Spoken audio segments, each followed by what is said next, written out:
Ambati Silks Kanchipuram sari store now in Vijayawada. Exclusive pattu saris, salwars and lehengas. IPL 2026లో match 4th ఈరోజు జరగబోతుంది. పంజాబ్ వర్సెస్ గుజరాత్. ఈ మ్యాచ్ చండీగఢ్లో మల్లాన్పూర్లో జరగబోతున్నటువంటి మ్యాచ్లో రెండు జట్ల యొక్క గత రికార్డ్స్ ఏ రకంగా ఉన్నాయి, ఈరోజు మ్యాచ్లో ఏ టీంకి గెలిచే అవకాశాలు ఎక్కువగా ఉన్నాయి, ప్లేయింగ్ 11లో ఎవరుండబోతున్నారు, బ్యాటింగ్ ఆర్డర్ కానీ బౌలింగ్ ఆర్డర్లో కానీ ఏ టీంకి ఎక్కువ బలం ఉంది, వీటికి సంబంధించినటువంటి పూర్తి వివరాలు ఒకసారి మనం చూసేటువంటి ప్రయత్నం చేద్దాం. ముందుగా గత 6 మ్యాచ్ల్లో హెడ్ టు హెడ్ చూస్తే 3 మ్యాచ్లు పంజాబ్ గెలిచింది, 3 మ్యాచ్లు గుజరాత్ గెలిచింది. గత 6 మ్యాచ్ల్లో సమానంగా ఉంది. ఇక 10 మ్యాచ్ల్లో ఈ రెండు తలపడ్డప్పుడు ఈ యొక్క కంపారిజన్ ఎలా ఉందన్నది చూద్దాం. 10 మ్యాచ్ల్లో 60% పంజాబ్ సూపర్ కింగ్ గెలిచినటువంటి రికార్డు వీళ్ళకు ఉంది. అంటే 6 మ్యాచ్లో 40% జీటీ గెలిచింది ఈ 2 మ్యాచ్లు ఆడినప్పుడు. అలాగే హైయెస్ట్ యావరేజ్ స్కోర్ ఫస్ట్ ఇక్కడ పంజాబ్కి 178 ఉంది ఓవరాల్గా, అండ్ జీటీకి 192 ఉంది యావరేజ్ స్కోర్. పంజాబ్కి హైయెస్ట్ స్కోర్ వచ్చేసి 238 పరుగులు అండ్ జీటీకి 234 పరుగులు. అంటే బ్యాటింగ్లో రెండు జట్లు కూడా అద్భుతంగా రాణిస్తున్నట్టుగా మనం దీని ద్వారా అంచనా వేయచ్చు. ఈ రెండు జట్ల ప్లేయింగ్ 11 ఏ రకంగా ఉంది, ఎవరు ఆడబోతున్నారు, బ్యాటింగ్ ఆర్డర్ ఏంటో ఉన్నది కూడా పూర్తిగా ఒకసారి మనం చూద్దాం. రైట్, ఇక ప్లేయింగ్ 11 విషయానికి వస్తే ఈ రెండు జట్ల మధ్య కెప్టెన్ శ్రేయస్ అయ్యర్, శుభమ్ గిల్ లాస్ట్ సీజన్లో ఫైనల్కి వెళ్ళి రన్నర్అప్గా నిలిచినటువంటి కాన్ఫిడెన్స్ తోటి శ్రేయస్ అయ్యర్ బరిలోకి దిగబోతున్నాడు. శుభమ్ గిల్ మొన్న జరిగినటువంటి వరల్డ్ కప్లో ప్లేస్ దక్కలేదు, T20లో అంత యావరేజ్ మెయింటైన్ చేయడం లేదనేటువంటి ఒక ప్రెషర్తోని బరిలోకి దిగుతున్నాడు. కాబట్టి దాన్ని చూపెట్టుకోవాలనేటువంటి ఒక కసితోని బరిలోకి దిగుతున్నాడు. సో ఈ రెండు జట్ల అంచనాలు చూస్తే పంజాబ్ కింగ్స్కి ప్రియాన్స్ ఆర్యన్, ప్రమన్ సింగ్ ఓపెనర్గా వీరే గత సీజన్లో అద్భుత ఆరంభాన్ని ఇచ్చారు, మంచి బ్యాటింగ్ చేశారు. ఇప్పుడు కూడా అదే ఓపెనింగ్ ఉండబోతుంది.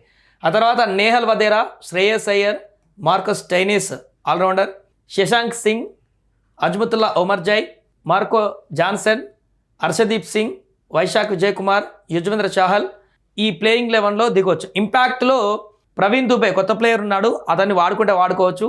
ముషీర్ ఖాన్ కూడా ఉన్నాడు. సో వీళ్ళలో రిప్లేస్ చేస్తే ఒకరిని చేసేటువంటి అవకాశం ఉంది. అది కూడా వడేరా ప్లేస్లో కానీ ప్రమోన్ సింగ్ కానీ ప్రియాన్స్ ఆర్యన్ ప్లేస్లలో ఒకరిని ఇంపాక్ట్ చేసేటువంటి అవకాశం ఉంది. సో బ్యాటింగ్ అయితే మనం చూసాం, పెద్ద పెద్ద ప్లేయర్ దీంట్లో కనపడకపోయినా అద్భుతంగా రాణించింది ఎవరంటే లాస్ట్ సీజన్లో ఓపెనింగ్ పార్ట్నర్షిప్ ప్రమోన్ సింగ్, అదేవిధంగా ప్రియాన్స్ ఆర్యన్ అద్భుతంగా రాణిస్తూ ఓపెనింగ్లోనే విధ్వంసాన్ని సృష్టించి మ్యాచ్ను మొత్తం మలుపు తిప్పారు. తర్వాత కెప్టెన్ శ్రేయస్ అయ్యర్ కూడా చాలా చక్కటి ఇన్నింగ్స్ ఆడాడు లాస్ట్ సీజన్లో, అద్భుతంగా రాణించాడు. అందుకనే స్టైనిస్ వరకు కూడా బ్యాటింగ్లో మంచి లైనప్ కనిపిస్తుంది. బౌలింగ్లో హర్షదీప్ సింగ్, జాన్సన్, యుజ్వేంద్ర చాహల్ ఉన్నాడు. వైశాఖ్ విజయ్ కుమార్ ఏం చేస్తాడు చూడాలి. ఒమర్జయ్ కూడా మంచి బౌలింగ్ చేసేటువంటి పరిణామం ఉంటుంది. ఇది పంజాబ్కి వచ్చేసరికి. ఇక గుజరాత్కి వచ్చేసరికి గుజరాత్లో సాయి సుదర్శన్, శుభోన్ గిల్ ఓపెనర్గా మళ్ళీ ఈ పేరు ఓపెనింగ్గా వచ్చేటువంటి అవకాశం ఉంటుంది. గత సీజన్లో కూడా అద్భుతంగా ఆరంభం చేశారు, వీళ్ళు చక్కటి బ్యాటింగ్ చేశారు. జోస్ బట్లర్ గత కొంతకాలంగా మొన్న వరల్డ్ కప్లో కూడా విఫలమైపోయాడు. మరి ఈసారి ఐపీఎల్లో ఏం చేస్తాడనేది చూడాలి. ఆ ప్రెషర్ కంటిన్యూ చేస్తాడా లేకుంటే ఫ్రీఫాల్గా బ్యాటింగ్ చేస్తాడనేది చూడాలి. Next Glenn Phillips. అయితే ఇక్కడ గ్లెన్ ఫిలిప్స్ ప్లేస్లో జేసన్ హోల్డర్ కూడా ఉన్నాడు. ఈ ఇద్దరు ప్లేస్లను ఎట్లా భర్తీ చేస్తారనేది చూడాలి లాస్ట్ వరకు, ఎందుకంటే కొంత టైట్ కనిపిస్తుంది. ఎలానో చెప్తా. సో గ్లెన్ ఫిలిప్స్, తర్వాత Rahul Tewatia, Washington Sundar, Rashid Khan, Rabada, Sai Krishna, Prasidh Krishna, Mohammed Siraj. So దీంట్లో బౌలింగ్ ఆర్డర్లో చూస్తే మొహమ్మద్ సిరాజ్, ప్రసిద్ కృష్ణ, సాయి కిషోర్, రబాడా, రషీద్ ఖాన్ వీళ్ళ 5 ఉండాల్సిందే కంపల్సరీ. ఒకవేళ సాయి కిషోర్ కానీ ఎవరిదైనా రిప్లేస్ చేసినా కూడా ఇక్కడ ఇంకొక బౌలర్ని తీసుకునేటువంటి అవకాశం ఉంటుంది. అయితే ఆల్రౌండర్గా వాషింగ్టన్ సుందర్ ఖచ్చితంగా ఉండేటువంటి అవకాశం ఉంటుంది. రాహుల్ తివాటియా కూడా ఆల్రౌండర్గా ఉండేటువంటి అవకాశం ఉంటుంది. కానీ జోసన్ హోల్డర్ కూడా తన ఆల్రౌండర్, బ్యాటింగ్ ఆల్రౌండర్, బౌలింగ్లో చేస్తాడు, బ్యాటింగ్లో అద్భుతంగా రాణిస్తాడు. ఇంపార్టెంట్ టైంలో బ్యాటింగ్లో కూడా మంచి ప్రదర్శన చేస్తాడు. కాబట్టి హోల్డర్ని ఖచ్చితంగా టీంలో పెట్టుకునేటువంటి అవకాశం ఉంది. హోల్డర్ని పెట్టుకుంటే రాహుల్ తివాటియాకి బౌలింగ్ అవసరం లేదనుకుంటే తివాటియా ప్లేస్లో ఇంపాక్ట్గా హోల్డర్ రావచ్చు, లేదా ఫిలిప్స్ ప్లేస్లోనే ఇంపాక్ట్గా హోల్డర్ రావచ్చు. ఇలా ఒక చేంజ్ అయితే ఇంపాక్ట్ ప్లేస్లో హోల్డర్ని తీసుకొచ్చేటువంటి అవకాశం ఉంటుంది. లేదు హోల్డర్ అవైలబుల్గా లేకపోతే షారుఖ్ ఖాన్ ఇంపాక్ట్గా బ్యాటింగ్ ఆర్డర్ తీసుకొచ్చి, అంటే అక్కడ ఉన్నటువంటి పరిస్థితులను బట్టి మార్పు చేర్పులు చేసేటువంటి అవకాశం ఉంటుంది. ఇది ప్లేయింగ్ 11లో మనకు ఉన్నటువంటి అంచనా. మొత్తం 100% ఏదే ఉంటుందని కాదు, కానీ మనకు ఉన్నటువంటి ప్రస్తుతానికి సమాచారం మేరకు ఈ యొక్క అంచనా ఉండొచ్చు. సో టీం విషయానికి వస్తే ఇక్కడ బౌలింగ్లో మొహమ్మద్ సిరాజ్ మనకు తెలిసిందే డిఎస్పి ఎట్లా బౌలింగ్ చేస్తాడో అద్భుతంగా రాణిస్తాడు. బ్యాటింగ్లోకి వచ్చేసరికి ఇప్పుడు ఎలా రాణిస్తారు గుజరాత్ అనేది చూడాలి. పంజాబ్ అన్ని విభాగాల్లో పర్ఫెక్ట్గా కనిపిస్తుంది. ఇక్కడ Harshdeep, Johnson, Azmatullah Omarzai, Stoinis ఉన్నాడు.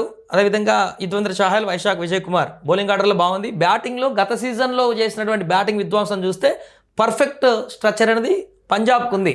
ఇక గుజరాత్కి వచ్చేసరికి ఇక్కడ శుభం గిల్ ప్రెజర్ రిలీవ్ చేసుకుంటాడా, ప్రెజర్ కంటిన్యూ చేస్తాడా అనేది చూడాలి.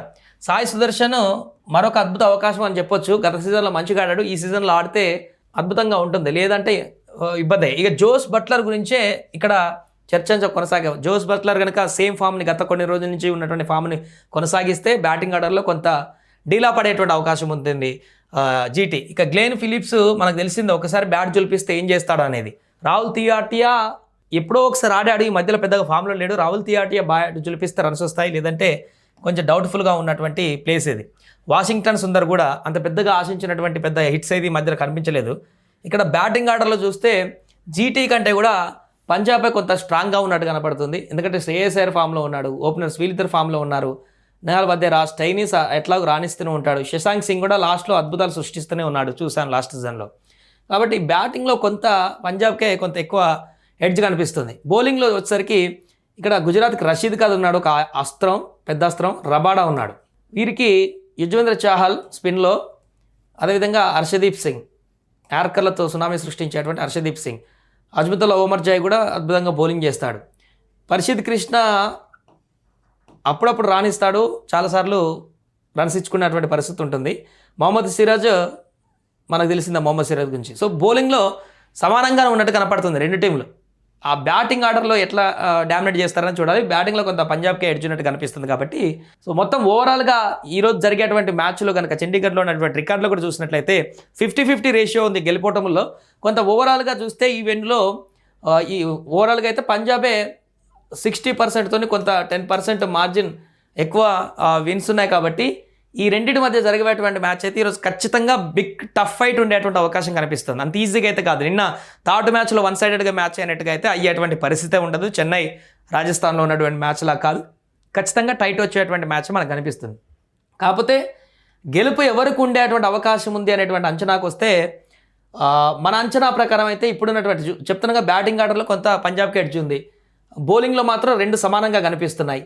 సో బ్యాటింగ్లో గుజరాత్ ఎట్లా రాణిస్తున్న దాన్ని బట్టి డిపెండ్ అయి ఉంటుంది. కాబట్టి ఇప్పటివరకు ఉన్నటువంటి ఎడ్జ్ ప్రకారం చూస్తే ఖచ్చితంగా పంజాబ్కే కొంత ఎడ్జ్ ఉన్నట్టుగా కనిపిస్తుంది. నా అంచనా ప్రకారం ఒక 65 ఎడ్జ్ పంజాబ్కే విన్నింగ్ శాతం ఉన్నట్టుగా కనపడుతుంది. ఈరోజు జరిగేటువంటి ఫోర్త్ మ్యాచ్లో పంజాబే 65% గెలిచేటువంటి అవకాశం కనిపిస్తుంది. 35% జీటీకి గెలిచేటువంటి అవకాశాలు స్పష్టంగా కనపడుతున్నాయి. మరి మ్యాచ్ మొదలైన తర్వాత ఏం చేస్తారన్నది చూడాలి. ఇంకొన్ని మార్పులు ఉంటే ఉండొచ్చు, చివరి నిమిషంలో ఏమైనా మార్పులు చేస్తే చేయొచ్చు. ఆ మార్పుల ఇంపాక్ట్ కూడా ఏమైనా మ్యాచ్ రిజల్ట్ మీద పడేటువంటి అవకాశం ఉంటుంది. కాబట్టి ఈరోజు జరగబోయేటువంటి ఫోర్త్ మ్యాచ్లో అయితే నా అంచనా ప్రకారం అయితే పంజాబ్ కొంత గెలిచేటువంటి అవకాశాలు ఎక్కువగా ఉన్నట్టుగా అయితే చెప్పుకోవచ్చు.